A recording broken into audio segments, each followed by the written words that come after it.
اون برادر اسلامی از من گفت من خود نشنیدم و ندیدم هم، گفت که در تلفن ها نماز اوصل کردیان، نماز اوصل کردیان، تحقیر کردگی هستن آداب نمازخانه و باز همین مسلمان ها در تلفن هاشان نوشته گوش میکنن، تماشا میکنن. هم تا هست نمازو لیکن او چگونه اوصل کرده من نمیدانم، تحقیر باید تا کدام حد است من نمیدانم اکنون. اگر تحقیر نماز باشد این تحقیر کننده کافر است و از زمره مسلمان ها خارج شدگی است و هر کسی در وقت تحقیر نماز با شوخی او بدبخت میخندد در همون زال والله و هم کافر است و هر کسی در نوار تلفنش این عکس میگیرد یا این صدا رو میگیرد گوش میکند و هم کافر است. زیرا که رضای در کفر است. کسی در یک عملی کافرا راضی بشه و میخندد والله و هم کافر است. مسلمان ها اولش که در همون صحنه تئاتر باشید آتین همون اروپایی ها شما ناموس ندارید. ببینید از پایان با بطولکه در دهنی همه ارتیساشان میزنن، شما همین که ناموس نداره هم مسخره بازی یا بطولکه پپسی کالی رو دسترش زنید آخه همین 3 سوت که کبتان میکنن با میبرو اما نابود در تاریخ میموند.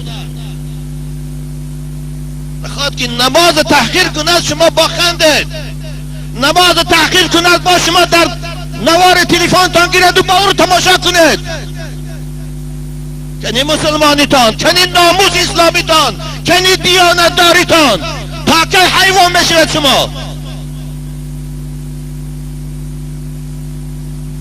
نماز عبادت اسم خدا فرض کرده است و این آداب پیغمبر به ما تعلیم داده است.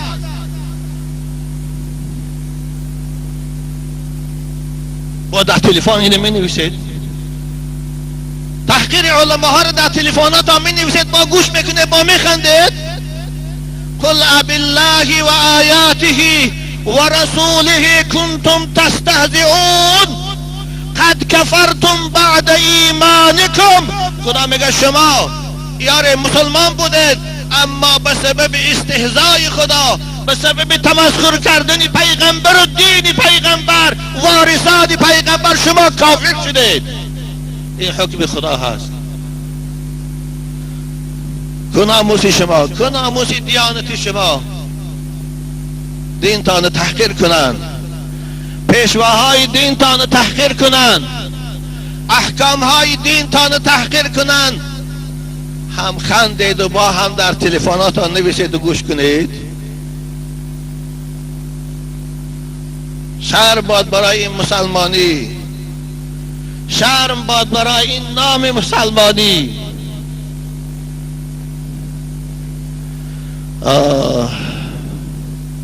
خدا رحمت کنه. علامه اقبال میگه چون به نام مصطفی خانم درود از خجالت آب میگردد وجود.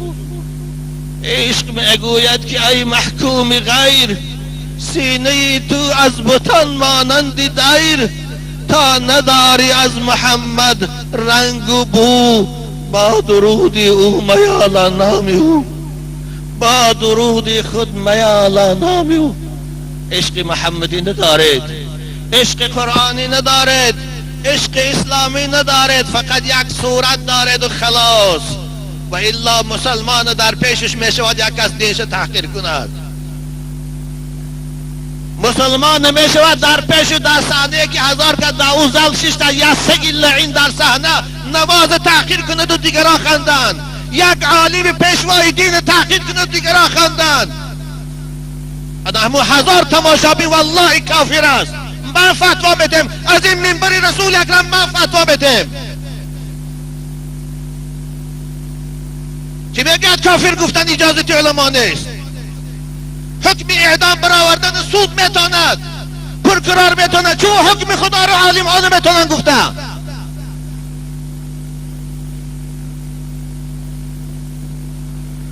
بدا به عزیزان من تماشا نکنید اینها را. ناموس دارد. از همون ژورنالیست عراقی کمتر نشود. ابر قدرت ترین پادشاه دنیا را با تپش نزد.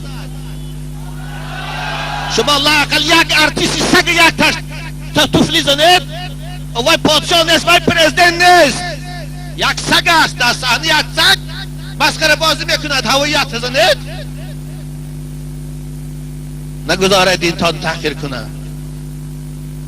یهودی ها برای یک هولوکاستشان، برای یک هولوکاستشان این کار کردن، دلی جنایی میکنند. حتی برای یک پاپی مشهورشان دلی جنایی شدن. پاپی روم او را از منصب پاپی محروم کرد اگر عذرخواهی نکرد، برای گفتی هولوکاست دروغ است. برای یک شما را نمازتان تحقیر میکنن، شما میخندید. با در تلویزیونات هم میگیرید، برای هم میگیره که خانه تماشا کنی با خندی. این خنده ها پگه گریه دارد، این خنده ها پگه سوختن دارد، در آتش میسوزی. وای سگی لعینی و صحنه بازگو خود کافر است. قرآن در شأن وی میگوید اعوذ بالله من الشیطان الرجیم ویل لکل همزة لمزة. وای برای هر کسی که تحقیر میکند، مسلمان را اوصل میکند، مسلمان را عیبدار میکند. وای ویل کلمت عذاب، کلمه عذاب است. ویل کلمت هلاک، الویل واد فی جهنم. چاه است در دوزخ که 40 سال میپرتاین کافر سردگو میره به پایانش نمیرسد. و فیها انواع العذاب، از عذاب های گوناگون در اونجا. این از قرارگاه این مسخره بازا. من از این منبر رسول اکرم به این مسخره بازای صحنه های تئاتر بگویم ای ناجوان مردها، هرچی شوخی دارد اما دین شوخی ندارد، احکام دین شوخی ندارد. اینو برای شما نه خدا میبخشد، نه پیغمبر میبخشد، نه اسلام میبخشد، نه مسلمان ها میبخشد.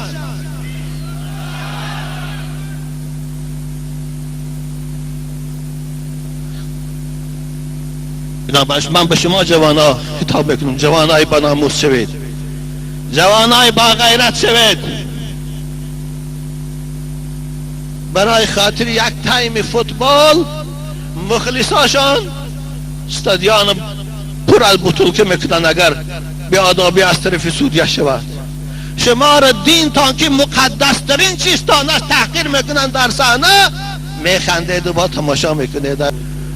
امام داملای ایشان از ما پرسیدن که حضرت ایشان ما را امروز دو چیز تشویش آورده است. یکی این که از زبان بعض ملاها شنیدیم، حتی خطیب داملاهای مسجد هم تماشا کردن فیلمی حضرت یوسف که امروز تاجیکستان در تلویزیونش خیلی جای شادی هم هستین نمایش گذاشته است، حرام اعلام کردین.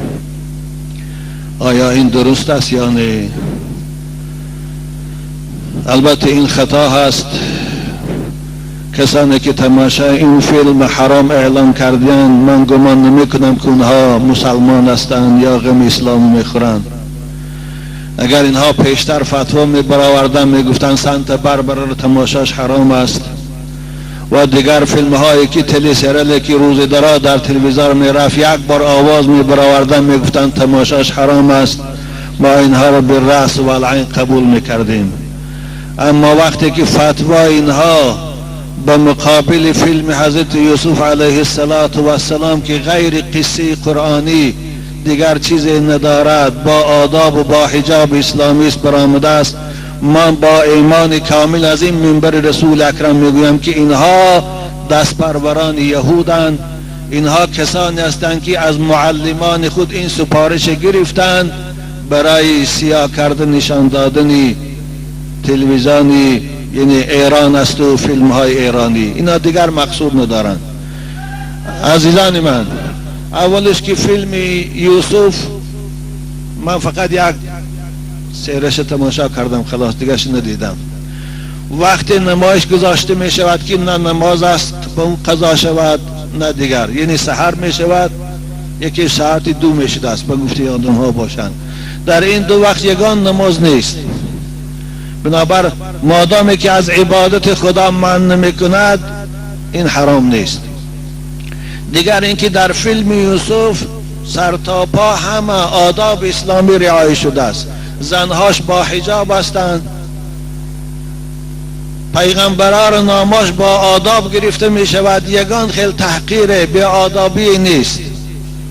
آره بعضی نکته ها ایرادی با یهودی ها هست، اینها را، این داملاها را که معلماشان یهودی ها هست، از اونجا وظیفه میخورن، از اونجا ایلیگ میخورن، اونها رو نمیفاردیم، به خاطر اینا رو گوشاشان کشیدی سدن که اعلان کنه این حرام است تماشاش.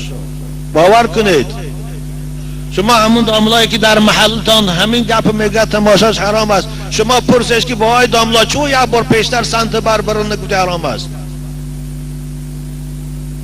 17 لحظه بهار میرفت شب تا روز چون نگفته حرام است؟ این گپ سوال دادن در کار است، چون خاموش میستید شما؟ بنابر تماشای او درس تاریخ است، تاریخ دانستن، چی با زبان ما میگوییم چی در عمل او را اجرا میکنن متخصصاش این درس است، باید از خود کرد او را، باید دانست.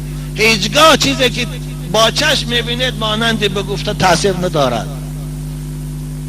آدم ها از فیلم یوسف محبتشان به حضرت یوسف زاید میشه، محبتشان به پیغمبران الهی زاید. خیانت یهودی ها را که در همو سر شده بود آمده است تا امروز آشکار می شود. چی مگر زیان میکنیم ما؟ یا که در حال یوسف یک شخص بازی که کافر شد، پیغمبرم یوسف هم پیغمبر بود، انسان بود، یک آدم میتونه رالی او بازی کند؟ البته این معنا نداره که اوی پیغمبر است.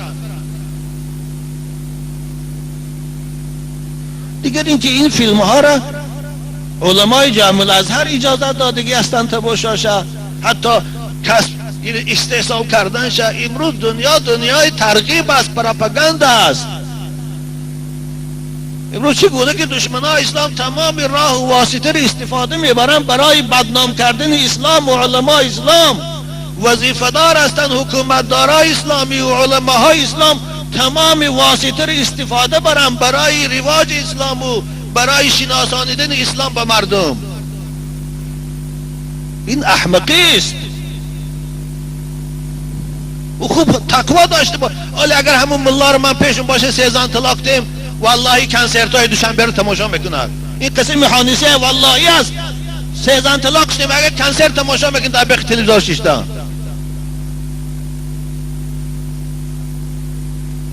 بنابراین این تو احمقا رو گپاشون گوش نکنید. ملایش از خودش وقتی گفت همون سوال من دادگر بگو تیتان